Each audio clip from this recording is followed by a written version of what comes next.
Cette vidéo, donc, nous allons essayer d'apprendre comment résoudre donc une tâche complexe à l'aide d'un outil qui s'appelle la carte mentale. Donc, pour cela, donc la première phase consiste, une fois qu'on a donc le sujet, donc avec des documents, avec un sujet, avec une question, une problématique à résoudre. Donc c'est de s'approprier donc ces fameux documents, et pour cela, donc ça consiste à extraire les informations importantes et mobiliser ses connaissances. Ça veut dire sur un morceau de papier, donc il faudrait que vous preniez donc les documents, les informations importantes, je les ai listées, par exemple 1, 2 ou 3. Le sujet, toujours reformuler la problématique pour savoir que bien avec vos termes, qu'est-ce qu'on cherche à démontrer. Donc ça peut être une grandeur à calculer, une propriété, une formule à démontrer, etc. Et on peut aussi bien sûr avoir besoin de connaissances qui viennent donc de ce qu'on a vu avant, de notre culture générale. Donc on peut avoir différentes connaissances 1, 2 et 3. Et donc l'objectif est donc de résoudre le problème, donc d'atteindre le but qui est de, par exemple, je sais pas moi, trouver une grandeur, démontrer une formule à l'aide des documents et des connaissances, mais la difficulté est qu'on ne vous donne pas les étapes. C'est donc la phase 2. Donc la phase 2 est une phase d'analyse qui consiste ici donc à organiser, à hiérarchiser les informations extraites et les connaissances. Donc le point de départ, c'est le but, la fin, ce qu'on souhaite atteindre, parce qu'on sait ce qu'on veut atteindre. Alors on ne sait pas comment y arriver, mais a priori on sait ce qu'on veut atteindre. L'outil, donc c'est l'utilisation de flèches, de double flèche, pour mettre en lien les informations, les connaissances. Donc une flèche est donc un lien ou une étape. Et la méthode, on part de la fin, de ce qu'on veut. Donc on ne le connaît pas, mais donc il faut donc se demander qu'est-ce qui nous manque pour pouvoir arriver à cette étape-là. Donc qu'est-ce qui nous manque? Ça veut dire que c'est une flèche. Donc ensuite, pour se demander, donc ça veut dire qu'il nous manque donc une connaissance, une information, un élément manquant. On cherche cet élément manquant dans les documents ou dans les connaissances. Si jamais il est donné, c'est fini. Donc ça veut dire que ça fait une étape, un petit problème à une étape, c'est relativement rare. S'il n'est pas donné, on continue. Donc qu'est-ce qu'il nous faut pour trouver cet élément manquant? Et donc on revient ici, on boucle comme ça, jusqu'à ce que tout soit dans les documents ou dans les connaissances. Et quand on est donc ici arrivé à un élément manquant qui est soit dans les documents, soit dans les connaissances, c'est que notre carte mentale est finie. Donc on arrive ensuite à mettre ça donc en application. Donc dans la phase d'analyse, il n'y a pas de calcul, c'est important, on ne met pas en place la démarche, on essaie de l'élaborer. Ensuite, l'objectif est d'organiser ce qu'il y a à faire de manière visuelle sur une feuille afin de le mettre afin de le mettre en place et avant de le mettre en place, bien entendu. Donc l'objectif est de faire un truc qui est relativement visuel. Donc vous allez voir que là, moi, je vais vous faire une carte. On va faire en place des cartes mentales. Chacun a sa carte mentale. Elle doit être personnelle puisque l'objectif est que quand la personne la voit, la personne sache ensuite comment mettre ça en place, les différentes étapes et rédiger. Donc il y a autant sur un même problème, il y a autant de cartes mentales que de personnes qui essaient de le résoudre, de résoudre le problème. Donc la phase 3, donc imaginez par exemple ici, donc j'ai 3 informations, j'ai un but à atteindre, 3 connaissances. Donc imaginez par exemple, je prends donc dans la fin de ma page, je mets ça en bas de ma page, donc là c'est mon but à atteindre. Imaginez que ce soit une formule à démontrer ou une grandeur qui résulterait d'une formule.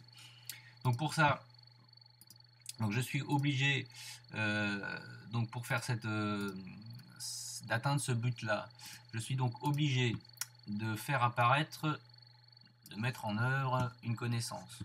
Donc imaginez, je ne sais pas, moi par exemple une formule. Pour calculer, comme on le verra tout à l'heure dans un exemple, l'indice de réfraction, j'ai besoin de la loi de Snell-Descartes. C'est une grandeur.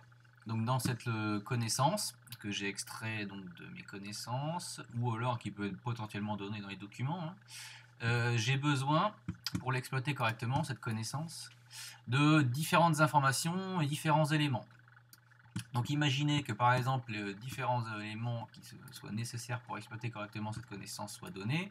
S'il y en a 2 qui sont donnés par exemple dans le document, et ça veut dire que ici je prends mes informations, pardon, excusez-moi. Imaginez que c'est l'information 3 qui peut m'aider, et là si je mets l'information 2. Par contre, imaginez que dans la formule, il y ait 3 grandeurs d'entrée à rentrer. Donc là, j'ai une information ici sur une grandeur d'entrée, une deuxième grandeur d'entrée. Mais par contre, sur la troisième grandeur d'entrée, ici, il me manque quelque chose. Donc ça veut dire qu'ici, il y a un élément manquant. Donc j'écris ici et élément pardon, manquant. Donc cet élément manquant, c'est par exemple un des paramètres de ma formule.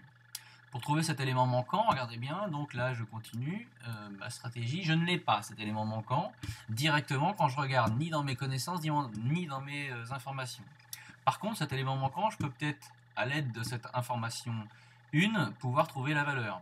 Donc c'est pour ça que, à l'aide de cet élément manquant, si je prends l'information 1, je peux potentiellement ici, donc là, trouver cet élément manquant qui me permettra, à l'aide des informations qui sont données ici, à l'aide des informations 2 et 3, l'information 1 donc, me donne cet élément manquant qui me manque pour que j'exploite correctement donc, cette connaissance 1, à l'aide donc de l'information 3, l'information 2, de cet élément manquant, et à partir de tout ça, je peux ensuite répondre, trouver ma grandeur, trouver ma valeur que j'attends.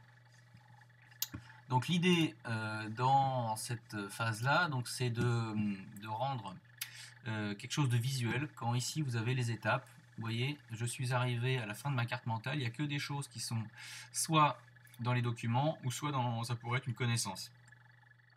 Donc là, ça, l'information est dans le document, je n'ai pas besoin d'aller plus loin, c'est-à-dire qu'elle est déjà donnée. L'information ici est dans les documents, j'ai pas besoin d'aller plus loin, ici idem. Par contre ici j'avais besoin de cet élément que j'ai pu trouver à l'aide de l'information 1. Cet élément manquant n'était pas directement donné dans mes connaissances ou dans les documents. Donc c'est pour ça que j'ai rajouté une flèche dans ma stratégie. Vous remarquerez que les flèches et une carte mentale, on sait pertinemment comment ça commence, puisqu'on sait qu'en bas de la feuille ici, je mets ce que je cherche. Par contre, on ne sait jamais comment ça va partir sur une feuille. C'est pour ça qu'il faut se prendre beaucoup de place et ne pas hésiter à faire un brouillon très grand. Donc on arrive ensuite à la phase 3, donc, qui elle consiste à mettre en œuvre la démarche, effectuer les différents calculs. Donc cette fois-ci, on prend la carte mentale dans le sens inverse. On prend les connaissances et les informations des documents dans le but d'arriver à la résolution de notre tâche complexe. Donc on rédige de manière claire, donc là c'est la compétence communiquer, on met des mots de liaison. Or donc d'après les documents, faire des parties dans la rédaction, éviter les phrases à rallonge. Donc ça veut dire que concrètement dans l'exemple qu'on vient de faire, on partirait par exemple de cette information 1. D'après l'information 1, je peux donc en déduire l'élément manquant. Or, le document nous informe que, on donne ces deux informations-là. Cela nous permet donc d'exploiter la connaissance 1 et d'obtenir donc la fameuse grandeur cherchée. Donc ça, c'est le genre de rédaction qu'on peut obtenir. Mais l'objectif de la carte mentale est que, avec ça, vous devez être conscient que c'est plus facile de rédiger.